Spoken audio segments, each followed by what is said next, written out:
Good afternoon. आजचा आपला next topic आहे हायपरमेसिस ग्रॅव्हिडम.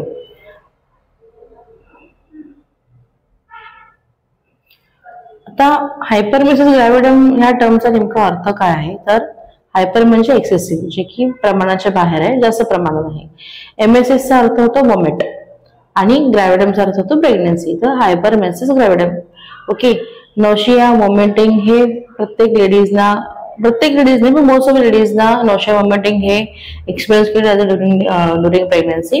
The nausea vomiting of moderate intensity are especially common until about 16 weeks. म्हणजे almost 4 महिन्यापर्यंत मदरला nausea vomiting होणं हे एक थोड्या प्रमाणामध्ये एक्सेप्टेबल आहे. SCG occurs when vomiting becomes intractable in early pregnancy. SCG vomiting जेव्हा इंटरॅक्टेबल असतं अर्ली प्रेग्नन्सीमध्ये, त्या एससीजी हा फॉर्म होतो आणि cause fluid and electrolyte imbalance. आणि त्याच्यामुळे काय होतं, फ्लुइड आणि इलेक्ट्रोलाइट इम्बॅलन्स होतं आणि न्यूट्रिशनल डेफिशियन्सी सुद्धा डेव्हलप होते. Woman usually needs to be hospitalize. अशा वेळेस जर त्याचं प्रमाण वाढलं, जेव्हा हायपरमेसिस ग्रॅव्हिडम हे वाढलेलं असतं प्रेग्नन्सीमध्ये, वॉमिटिंगचं प्रमाण हे वाढलेलं असतं, त्यावेळेस युजली मदरला हे हॉस्पिटलाइज करणं गरजेचं आहे. कारण यामुळे इलेक्ट्रोलाइट इम्बॅलन्स होतं, फ्लुइड इम्बॅलन्स होतं आणि न्यूट्रिशनल डेफिशियन्सी सुद्धा येते. Definition काय आहे? It is severe type of vomiting of pregnancy which has got deleterious effect on health of the patient and or incapacitates her day-to-day activities. याचा अर्थ काय होतो की हे सिव्हिअर टाइप ऑफ वॉमिटिंग आहे, ज्याच्यामध्ये ऑफ प्रेग्नन्सीच्या वॉमिटिंग हे सिव्हिअर टाइप मध्ये आहे, which has got deleted effect on health. याचा आपल्या हेल्थवरती खूप वेगळा असा परिणाम होतो आणि इव्हन पेशंट जो आहे तो त्याच्या डे टू डे ऍक्टिव्हिटी, जे रुटीन ऍक्टिव्हिटी आहे ते सुद्धा त्याला करणं शक्य नसतं. याचं कारण काय आहे? इटिओलॉजी म्हणजे कारण limited to the first trimester. ह्या फक्त पहिल्या 3 महिन्यामध्येच त्या होऊ शकतं. More common in first pregnancy. Mainly पहिल्या प्रेग्नन्सी जेव्हा प्रायमरी ग्रॅव्हिटी असते, first time the woman who is pregnant, तिला या गोष्टी खूप जास्त होतात, फर्स्ट प्रेग्नन्सी मध्ये होतात. Tendency to recur again in subsequent pregnancies. Might be, कदाचित पुढच्या प्रेग्नन्सीमध्ये पण ह्या गोष्टी फॉलो होऊ शकतात. फॅमिली हिस्ट्री, सासूमध्ये जर ही हिस्ट्री असेल, mother or sisters also suffer from the same manifestation. जर आईला किंवा मोठ्या बहिणीला सुद्धा किंवा घरात बहिणीला सुद्धा जर असा त्रास असेल तर हे फॅमिली हिस्ट्री करण्यामुळे सुद्धा लेडीजला होऊ शकतं. मोस्ट प्रिव्हिलंट इन हायड्रिफॉर्म मोल अँड मल्टिपल प्रेग्नन्सी. हे प्रिव्हिलंट आहे याच्यामध्ये हायड्रिफॉर्म मोल प्रोड्यूस करण्यासाठी किंवा मल्टिपल प्रेग्नन्सी मध्ये. Common in unplanned pregnancies. Mostly हे अनप्लॅन्ड प्रेग्नन्सी मध्ये हायपरमेसिस ग्रॅव्हिडम हे बघायला मिळतं. नाव रिस्क फॅक्टर्स काय आहेत? The mother who is below the age of 17 years, 17 वर्षापेक्षा लहान आहे किंवा 35 इयर्स पेक्षा जर मदर मोठी असेल तर हे रिस्क फॅक्टर्स आहेत to get this hyperemesis gravidarum. Then primary gravida असेल, बोललो आपण की फर्स्ट टाइम जी प्रेग्नंट आहे ती लेडी, मल्टिपल प्रेग्नन्सी आहे, जर ट्विन प्रेग्नन्सी आहे, थर्ड प्रेग्नन्सी आहे, क्वार्टर पेरेंट आहे, तर अंडरवेट किंवा ओबेसिटी, इधर मदरचं वजन हे प्रमाणपेक्षा कमी असेल किंवा प्रमाणपेक्षा जास्त असेल, अशा वेळेस सुद्धा या गोष्टीचा त्रास होऊ शकतो.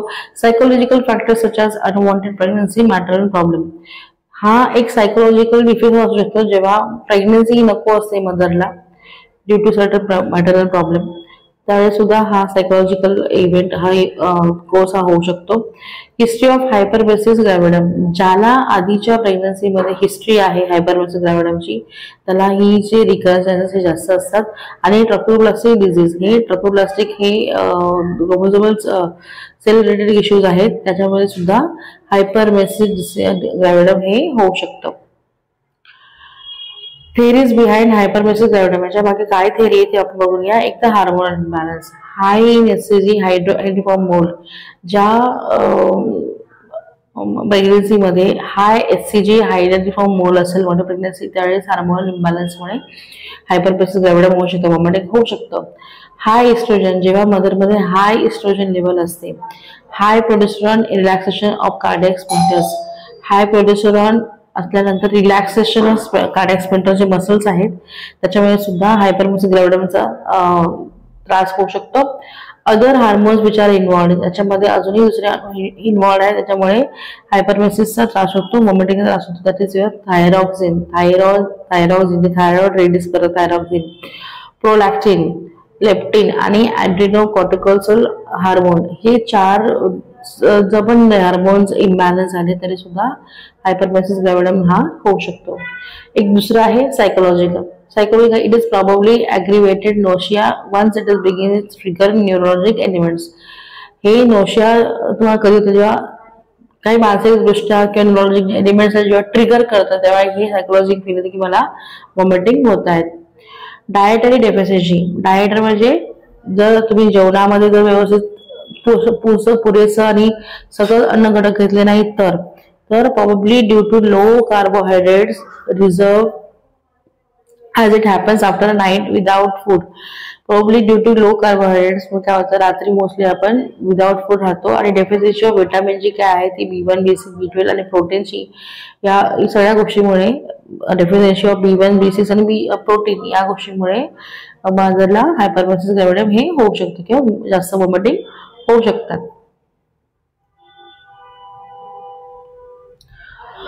विदाउट कारण जर मदर ॲलर्जिक और इम्युनॉलॉजिकल बेसिस मध्ये असेल तर तिला ती ॲलर्जिक असू शकते किंवा इम्युनॉलॉजिकल बेसिस मध्ये असेल तर डिक्रीज गॅस्ट्रिक मोटिलिटी. जर मदरची गॅस्ट्रिक मोटिलिटी डिक्रीज झाली it is found to cause nausea की नोशिया होऊ शकतं. क्लिनिकल कोर्स काय आहे कसं ट्रीट करायचं तर अर्ली लवकर जे तुम्हाला साईन दिसतात की बाबा जास्त वॉमिटिंग होत आहे जास्त प्रमाणापेक्षा जास्त तर कसं करायचं vomiting throughout the day. Sign कसे दिसतात तर मदर जी आहे ती थ्रू आउट द डे आहे ती वॉमिट करत असते. Normal day to day activities are disturb. तिच्या रोजच्या रुटीनच्या ऍक्टिव्हिटीज आहेत त्या सुद्धा डिस्टर्ब होतात. आणि no evidence of dehydration and starvation. Even तिला कुठलाही साईन दिसत नाही तर ती डिहायड्रेट असेल किंवा स्टार्वेशन उपाशी जरी असेल तरी कुठलाही साईन दिसत नाही याचा प्रूफ लागत नाही एव्हिडन्स दिसत नाही. Let the evidence of dehydration and starvation म्हणजे लेट इफेक्ट कसे दिसतात जेव्हा मदर ही डिहायड्रेट मध्ये जाशील किंवा स्टार्वेशन कारण वॉमिटिंग आहे ना मग ती पाणी प्यायचं बंद करेल मग डिहायड्रेशन वर जाईल. स्टार्वेशन म्हणजे जेवण खाणं घ्यायचं बंद करायचं मग तिला स्टार्वेशन आणि डिहायड्रेशन या दोन्ही गोष्टी दिसू शकतात. सिम्पटम्स काय आहेत याचे तर excess vomiting and retching day and night म्हणजे तिला कंटिन्यू रेचिंग म्हणजे असं बर्फ होणं जळजळ होणं दिवस रात्र तिला जळजळ होऊ शकतं रेच येऊ शकतं एक्सप्रेस वॉमिटिंग आहेत. एपिगॅस्ट्रिक पेनचा अर्थ काय होतो तुमच्या 2 बरड्यांच्या मध्ये जेव्हा पेन होतं त्याला एपिगॅस्ट्रिक पेन असं म्हणतात. कॉन्स्टिपेशन पोट साफ नाही होणार मोशनला होणार नाही. पॅटाझिलिझम आहे म्हणजे थरथर असं नमनेस येतं. स्पिटिंग होतं म्हणजे उलट्या होऊ शकतात सारखे सारखे थूक येऊ शकते. फटीग आहे थकवा आहे ॲनोरेक्झिया आहे जेव्हा युरिन होत नाही झोप येत नाही आणि complications will appear if not treated. आणि ह्या सगळ्या गोष्टी आपण ट्रीट नाही केल्या तरी सुद्धा मदरला कॉम्प्लिकेशन्स येऊ शकतात. दुसरे साईन काय आहे साईन ऑफ डिहायड्रेशन अँड किटोएसिडोसिस. याचा अर्थ काय होतो जर मदर म्हणजे डिहायड्रेशन मध्ये गेली तर बॉडी मधले टॉक्सिन्स आहेत ते वाढू शकतात किटोन्स वाढायचा प्रयत्न होतात. सो ड्राय कोटेड टंग म्हणजे मदरची जीभ आहे ती कोरडी पडते. शंकिन आईज डोळे खोल जातात. Acetone smell in breath even ऍसिडोनचा स्मेल हा तिच्या ब्रीथ मध्ये येतो. टॅकिकार्डिया म्हणजे हार्ट रेट हा मोर दॅन 100 पर मिनिट सुद्धा असतो. पॉस्चरल हायपोटेन्शन मदरला हायपोटेन्शन सुद्धा होऊ शकतं. रेज इन टेम्परेचर येतं फिवर वगैरे येतो. इव्हन काही दिवसानंतर मदरला जॉन्डिस सुद्धा दाखवला जातो. वजानल एक्झामिनेशन आणि USG मध्ये वजानल एक्झामिनेशन केली जाते और सोनोग्राफी केली जाते टू कन्फर्म द प्रेग्नन्सी. आपण ट्रान्स सर्वायकल स्कोप करतो त्यावेळेस. ओके आता क्वांटिटी टू सी इन ऑलिग्युरिया म्हणजे तुला युरिन आउटपुट किती होते मदरला ते बघणं गरजेचं कारण तुम्हाला ऑलिग्युरिया बघायचा आहे. ऑलिग्युरियाचा अर्थ होतो less amount of urine. So किंवा न होणं so dark colour due to the concentration. तुम्ही जर पाणी कमीत कमी पिला तर तुम्ही कधी स्वतःवर पण ऑब्झर्व केली असेल, जर तुम्ही पाणी खूप वेळपासून पिलेलं नसेल पुढचे 2 ते 4 तास आधीचे, आणि जर तुम्ही जर लघवीला गेला किंवा तुम्ही युरिन पास केले तर त्याची थोडंसं कलर जो आहे तो नॉर्मल येलो राहता, थोडासा अंबर कलर म्हणजे थोडासा डार्क साईडला राहतो due to concentration. High specific gravity with the acid reaction, आणि युरिन मध्ये स्पेसिफिक ग्रॅव्हिटी सुद्धा वाढते आणि याचं ऍसिडिक रिॲक्शन सुद्धा तुम्हाला जाणवतं.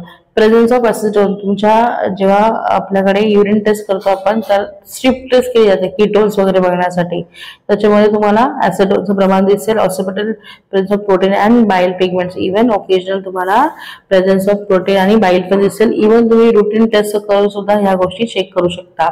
Diminished or even absence of chloride, मदरमध्ये क्लोराईड आणि डिमिनिश्ड अब्सेन्स हे दिसू शकतं.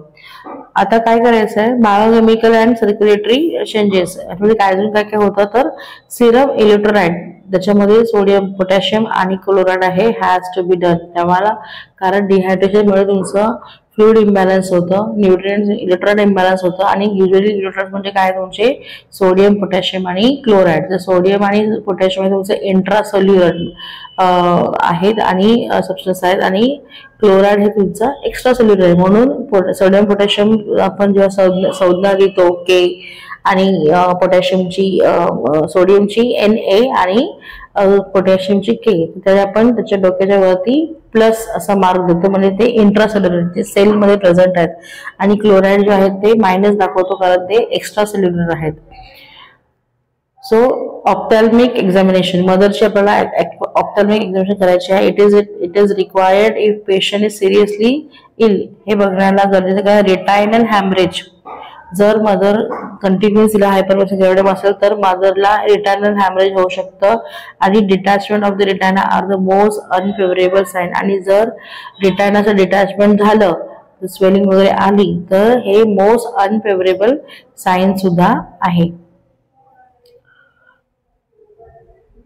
when there is abnormal serum potassium level, जेव्हा मदरला सिव्हिअर हायपरमेसिस ग्रॅव्हिडम होऊन डिहायड्रेशन जाते, आणि जर पोटॅशियम लेवल मदरचं जर वाढला तर पोटॅशियम नॉर्मल हे 3.2 mq पर लिटर किंवा 3.2 to 4.2 किंवा 3.5 to 4.5 हे नॉर्मल तुमचं पकडलं जातं लॅब व्हॅल्यू मध्ये.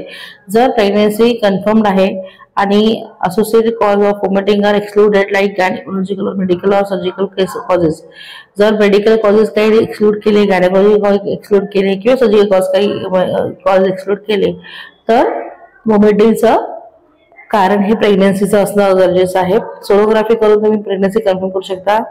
त्या प्रेग्नन्सीच्या सोनोग्राफी तुम्ही हायड्रोडिफॉर्म मोल कन्फर्म करू शकता किंवा मल्टिपल प्रेग्नन्सी आहे हे सुद्धा तुम्ही कन्फर्म करू शकता.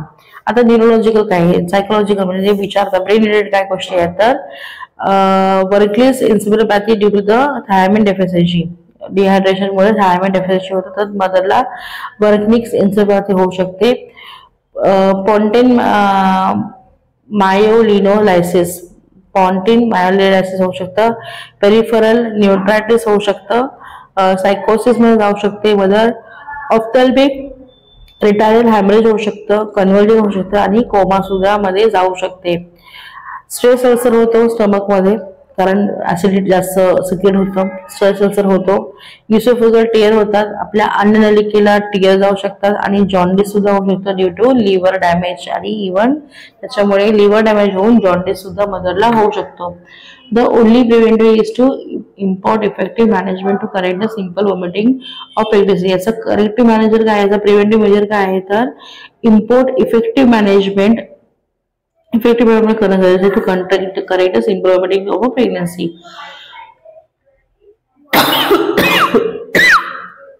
प्रिन्सिपल काय या गोष्टीचे, to control vomiting, to correct fluid and electron imbalance. Vomiting म्हणून कंट्रोल करायचं आहे, मदरचं फ्लूइड आणि इलेक्ट्रॉन इम्बॅलन्स करेक्ट करायचं आहे. टू करेक्ट मेटाबॉलिक डिस्टर्बन्सेस, जे मेटाबॉलिक डिस्टर्बन्स झाले because of the hormone imbalance आणि फ्लूइड इम्बॅलन्समुळे ते आपल्याला करेक्ट करावं लागेल. आणि to prevent serious complications of severe vomiting, त्याच्यामुळे आपल्याला सिव्हिअर वॉमिटिंगने जे होणारे कॉम्प्लिकेशन्स आहेत ते आपल्याला अवॉइड करायचे. तर काय करायचं ट्रीटमेंटमध्ये तर admit patient, open IV line and correct fluids, म्हणजे पेशंटला इंट्राव्हिनस तुम्हाला फ्लुइड द्यावं लागणार आहे to maintain her fluid balance आणि nutrient balance. Send for relevant investigation, त्यामध्ये तुम्हाला रिलेव्हंट इन्व्हेस्टिगेशन तुम्ही पाठवू शकता. त्याचं LFT टेस्ट करू शकता किंवा इलेक्ट्रोलाइट टेस्ट करू शकता. Maintain and intake output chart, ज्या पेशंटला हायपरमेसिस ग्रॅव्हिडम आहे त्या पेशंटचा तुम्हाला इनटेक आणि आउटपुट या दोन्ही गोष्टी मेंटेन करणं खूप जास्त गरजेचं आहे. युरिन आउटपुट मेंटेन करणं गरजेचं. काय युरिन आउटपुटमुळे काय होतं की डिहायड्रेशनमुळे काय होतं की मदर म्हणजे ती युरिन पास करू शकत नाही आणि पेशंट मे बी ऑलिग्युरियामध्ये जाऊ शकतो आणि किडनी फंक्शन असे डिलेज होऊ शकतात. आणि अशा वेळेस युरिन आउटपुट काउंट करायला आपल्याला इव्हन मदरला पॉलिस कॅथेटर इन्सर्ट सुद्धा करणं गरजेचं असतं. मॉनिटर द वायटर्स, आपल्याला पेशंटचे मदरचे मॉनिटर वायटर्स जे ते मॉनिटर करायचे. Test the urine periodically for ketone bodies. तर आणि जेव्हा जेव्हा मदर हायपरमेसिस मध्ये असेल, वॉमिटिंग असं असेल, मदरचे कीटोन हे लेवल हे इन्क्रीज होऊ शकतात.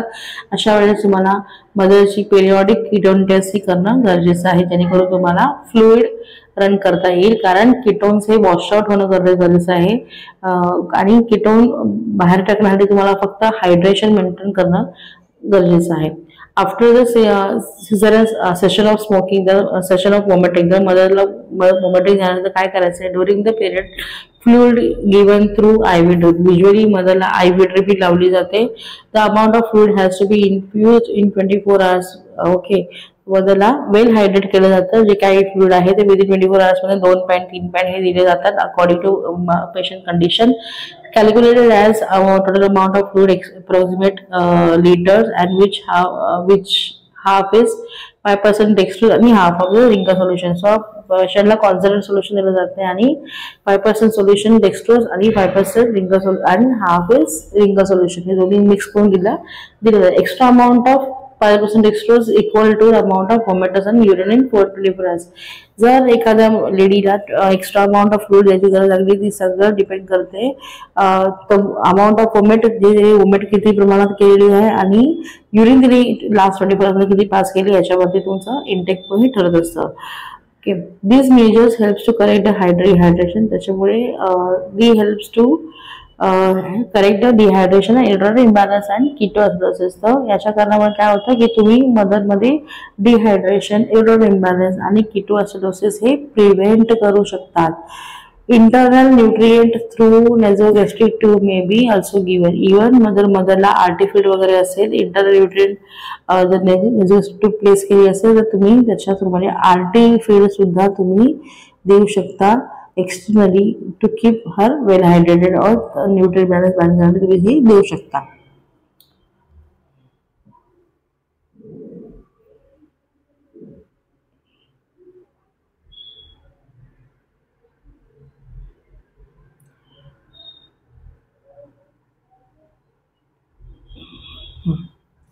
मेडिसिन्स काय काय आपण देऊ शकतो ते बघूया.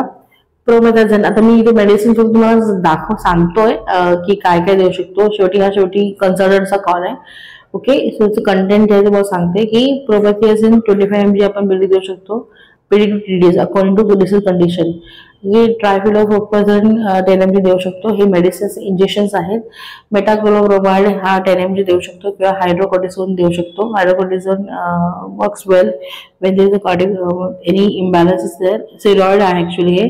आणि प्रेडिसोलॉन ओरली, प्रेडिसोलॉन सुद्धा एक स्टेरॉइडच आहे. न्यूट्रिशनल सपोर्ट मध्ये तुम्हाला मदरला vitamin B, vitamin B6, vitamin B12 आणि विटामिन C ने भरपूर असे फूड त्यांना प्रेफर करायचे आहेत. सिम्पटम्स काय आहेत अकॉर्डिंग टू द मॅनेजमेंट.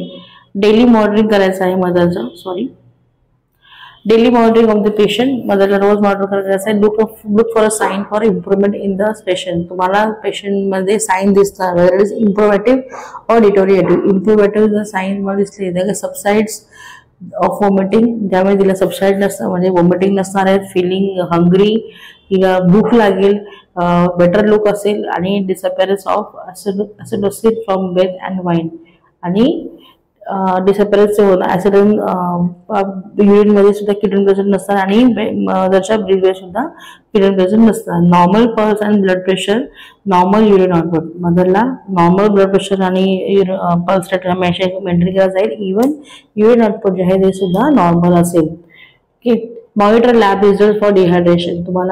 तुम्ही जेव्हा डिहायड्रेशन जाते पेशंट तेव्हा आपण लॅब टेस्ट करतो, तर ते मॉनिटर करणं गरजेचं आहे. फिटल हार्ट रेट मॉनिटर करणं खूप जास्त गरजेचं आहे. Encourage patient to sit in upright after meal.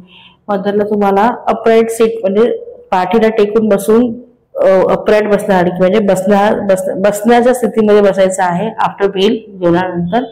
Okay. Encourage small and frequent mills. जेव्हा तिला हायपरमेसिस लेवल आहे तर वॉमिटिंग वगैरे होतं तर तिला स्मॉल अमाऊंट ऑफ मिल बघायचं आहे आणि फ्रिक्वेंट की जे 2-3 वेळा ती जेवू शकेल. Liquid should be taken between meals and to avoid digesting सुबकेट ट्रिगरिंग वॉमिटिंग. सो लिक्विड्स गरजेचं आहे जे तुला मील्स मदरला अवॉइड डिस्टर्बिंग स्टमक, ज्याने पोट पण फुगणार नाही आणि त्याच्यामुळे वॉमिटिंगला सुद्धा ट्रिगर होणार नाही की सायकोस पण फील होणार नाही. No therapeutic abortion is indicated if patient improve on therapy. जर मदरला पेशंट इम्प्रूव्ह झाली आहे, इंडिकेटेड जी पेशंट ही थेरपेटिक ट्रीटमेंट झाली तर अबॉर्शन आपण हे करत नाही. Therapeutic abortion is seldom indicated on pregnancy renal or neurological complication. Therapeutic abortion आपण कधी करतो जेव्हा मदरला कुठलाही रिनल प्रॉब्लेम असेल किंवा न्यूरोलॉजिकल इश्यू असेल किंवा कॉम्प्लिकेशन असतील त्यावेळेस आपण मदरला ॲब्डोमेन हे म्हणजे ॲब्डोमेन सर्जरीज आपण सजेस्ट करत असतो. Before eye fluids is given or oral small or frequent dry meals without fat are given. I fluid लावायच्या आधी तुम्हाला स्मॉल आणि फ्रिक्वेंट म्हणजे छोटे आणि सारखे थोड्या वेळाच्या अंतराने आपण छोटे मील मदरला द्यायचे विदाउट फॅट मदरला हे मील द्यायचं आहे. First day carbohydrates like biscuit. पहिल्या दिवशी कार्बोहायड्रेट जसं बिस्किट आहे, ब्रेड आहे, टोस्ट आहे असं ती मदरला देऊ शकता. Ginger is helpful. हायपरमेसिस मध्ये जिंजर जे आहे ते खूप हेल्पफुल आहे.